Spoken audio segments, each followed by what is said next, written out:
Yeah. Okay. Hi. Well, here I am again.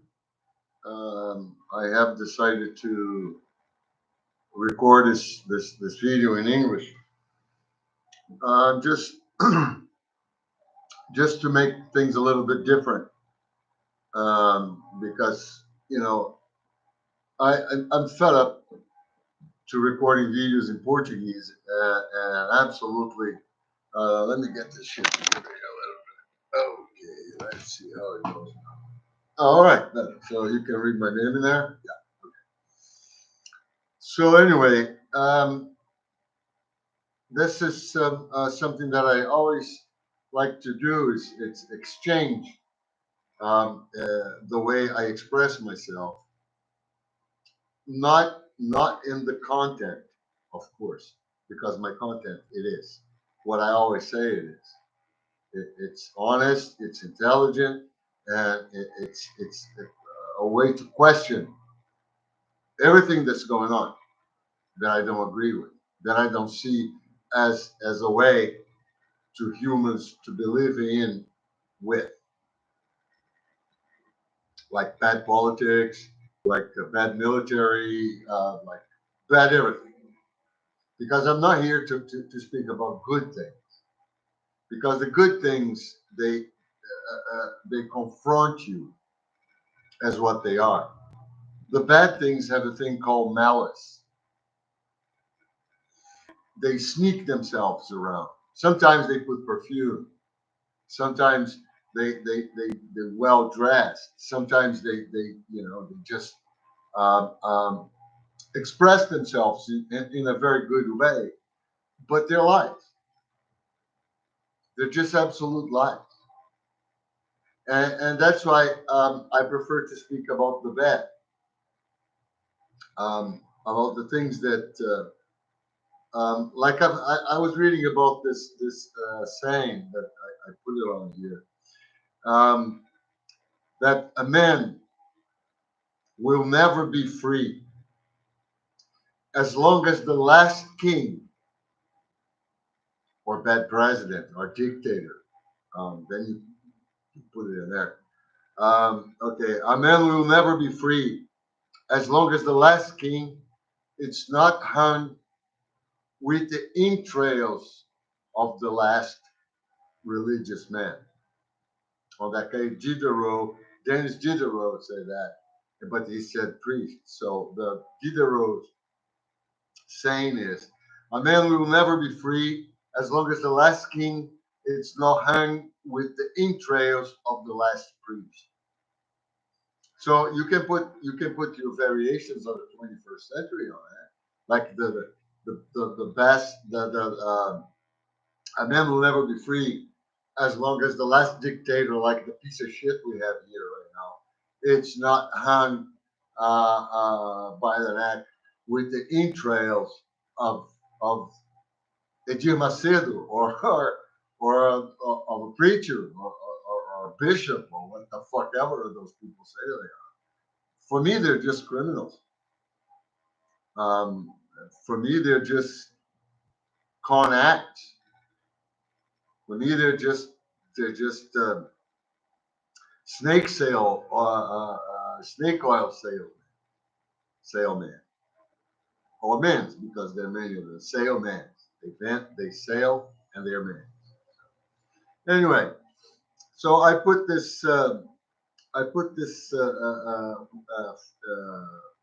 thought line of thought from Dennis Diderot. Go search who he was. Um, because we're having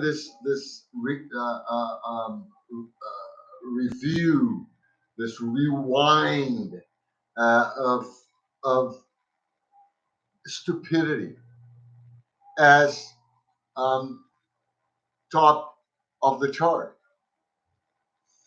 Because pay good attention to what I'm saying. It is an involution process.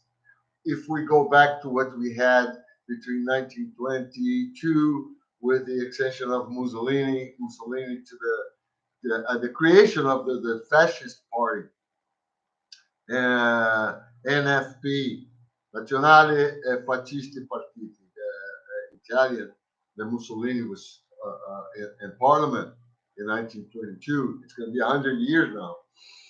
And the election in Brazil is in October also. It was in October of 1922. In October of 2022, it's 100 years. Are we going to celebrate, or are we just going to boo it all the way? We're just going to review it in the way it was, or we're going to just lie about it and say it was a great thing. It all depends here of who's going to be elected. Not that really it's going to matter. To be honest with you, I don't see Lula elected doing things like reviewing everything that was done since the coup d'etat of 2016 against President Dilma. Like the workmen's new legislations that just enslaved people and finished with the formal work, all to give more money to the bosses that didn't want to pay the diligent to do things that they had to pay. So we have to review the pension laws. We have to review the all the privatizations that were done, but they say that they can't do that. So nothing is going to really fucking change. The rich are going to keep richer, poor are going to get poorer, the jobs are going to be scarce and poorly paid, and that's the way it is. The military are not going to be punished, the judiciary are not going to be punished, all the empresaries, all the businessmen are not going to be punished. The slaves are going to continue to be called entrepreneurs, which they're not. They're just slaves. They're carrying a box on their backs to deliver food and all sorts of shit to rich people. This is not a job. Driving Uber 14, 16 hours a day, that's not a job. As I said, you don't have to give people, offer people ways to survive. You have to give them the right to live. And a good job with a good pay, with good working hours. It's extremely important. It's the pillar for this. From this pillar, you build in satisfaction, and recognition, in structures that build societies, not destroy them or transform them on this piece of shit that we have here. Because Brazil, it's not a country, it's not a society, it's just a bunch of people together, and with castes, with different segregated groups living and having their things on their own space.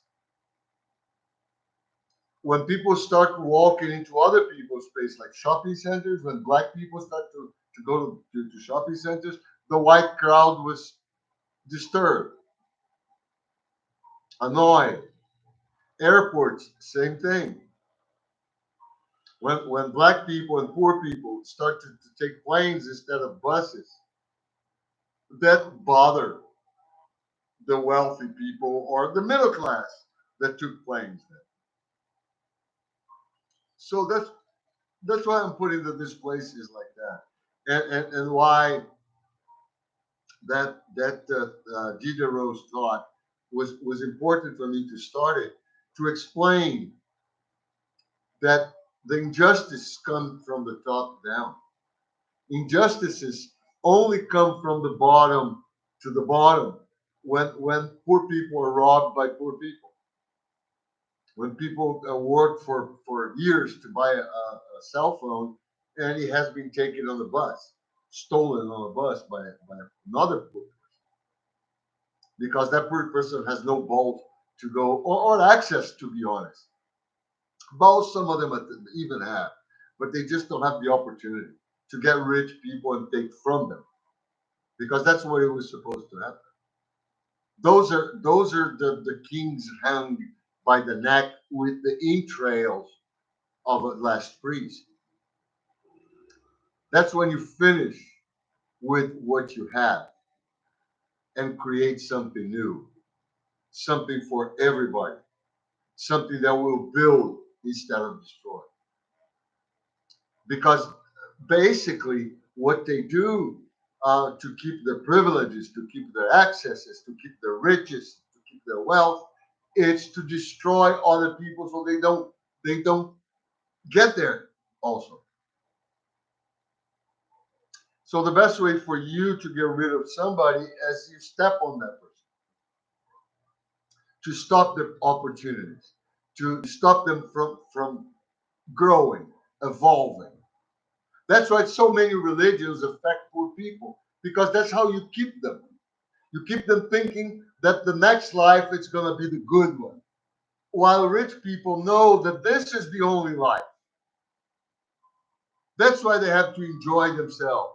That's why they have to spend a lot of money going to beautiful places, spends a shitload of money on hotels and chalets and all sorts of beautiful places, because they know once you're dead, you're dead. There is no God. There is no heaven. There is no hell. There's no sin. Rich people knows that. Rich people and priests and all those people, all those preachers and priests, fuck a 12, 10, 13-year-old altar boy saying that he believes in God. No, he believes that God doesn't exist. That's why he rapes a 13-year-old boy. Why do those preachers ask for money and they commit adultery and they do all sorts of things that they say you should not do it, but they do it because they know there's no punishment. They know there is no God to punish them, so they can lie, they can cheat, they can speak on their name and collect money and do everything they want to do because they know that there is no fucking God. Those are the biggest atheists. The people that said that God is this and God is that are the atheists because they know they can say whatever the fuck they want and do exactly what they say that you're not supposed to do because there is no fucking God. There'll be no punishment for them. So it's the way it is. That's the way it is. I was going to talk about also about what we can do here in terms of punishment. But I already said that many times, perhaps not in English, but so I'll be quick about it because it's already 12, 13 minutes. So I will tell you that there will be no punishment here for rich people, for military, for everybody that fuck got rich and destroyed this place in almost 4 years. There'll be nothing will happen. And they're trying already to prepare this impunity to spread around for themselves because they know what happened at the first moments at the end of World War II in Germany and then later on in Japan. But in Germany, I'm gonna be focused in Germany now because the population that support Nazis in Germany. They were the ones that were punished. A lot of the high top Nazi bullshitter scumbags, they were not punished at all. They were like a 16 or 17 in Nuremberg, and some were even acquitted, like Speer. Speer got a little jail, and then it was the good Nazi. Go fuck yourself. How can you be a good Nazi in the same phrase? But he was. Albert Speer, the architect, the guy that used slave labor to build the new Germania. So get real. Those people that were punished after the war were the middle classes, the German that support the Nazis. They were also Nazis. Then they say they were not. But so, you know what, the Allies start to find out about the concentration camps and the mass graves and all that shit. They put that population to dig the corpses and bodies and take care of the people in the concentration camps that were in Germany. That were they had to know about it because there were ovens burning people. You had to smell. You had to see the smoke. You had to see the fuelage that come out of it. So that's why they punished them. They made them work. They made them dig with their hands mass graves and take the bodies, the already rotten bodies out of there, and carry them around. So they knew the shit that they did. That was fun. Other ones were hung. Other ones were beaten to death. The Russians, when went to Berlin, it says between 1 million women were raped. And of this 1 million, over many thousands, some people say 10 to 15 to 20,000, hung themselves, killed themselves after being brutally raped so many times. But so the Nazis did to the Jews, to the gypsies, to the homosexuals, to the poor people, to the people with mental problems, to the people that were handicapped. They did all that. So I don't see problem on that. That's called revenge. That's called punitive revenge. Somebody did something so awful that you have to punish that person, like what's happening here. The Brazilian natives are being killed by the bunches, and young native girls are being hustled into prostitution for food. All the riches of Brazil, all the beauties of the Amazon are being burned and destroyed and full of mercury from the gold extraction. And the Pantanal, it's only the soap opera now. The idiots are watching the soap opera in Pantanal again, the second time around, while the real Pantanal is no more. It's destroyed. It's burned. You had to see the scenes of animals being burned during the fires in there, made by ruralists, made by agribusiness to expand their areas of export, because it's only export. It's no food for here. It's not food. People are starving here. There are food shortages. Shortage because there's no money to buy. The shortage, the real shortage is in bones, because now people are charging for bones. Bones that they before they threw away, now they found out they can charge for them because people are willing to pay for bones to have something to eat. Garbage cans in supermarkets, dumpsters are being searched for rest of food. Chicken skin that was discarded with fat now are taken to make chicken soup. And the people that provoked all that are not going to be punished. Why? No, they have to be punished, but they will not be punished. It's going to be like after the dictatorship. Nothing happened. No punishment. No punishment. This time they killed 700 and plus thousand people only with the COVID, with the corruption involving the health ministry and all that shit, that delay with lack of oxygen. People died asphyxiated because there was no oxygen. And the guy, the general that was ahead of this, he was just being considered not guilty. Come on. And the guy was a logistics, and he was born in the Amazon state, the state of Amazon. Um, the Amazon, there's the forest, the Amazon forest, and there's the state of Amazon, like Texas, state of Amazon. He was born there from a family of criminals. His brother was a rapist. His brother is a militiaman, a drug dealer. a rapist, to the point that he had kidnapped girls underage, and one of them was tied so hard on so she wouldn't run away, so she wouldn't escape, that when the police found her, they had to amputate her hand because she had gangrene. That's the brother of the Minister of Health. And he was judged on the same state where he lived. So he has no excuse. Plus, he was a general of logistics on the state where he was born, and people die of lack of oxygen. And this guy was considered not guilty. And there's all sorts of military people in the health ministry trying to get bribes from each dose of vaccine. And nothing's going to happen to them.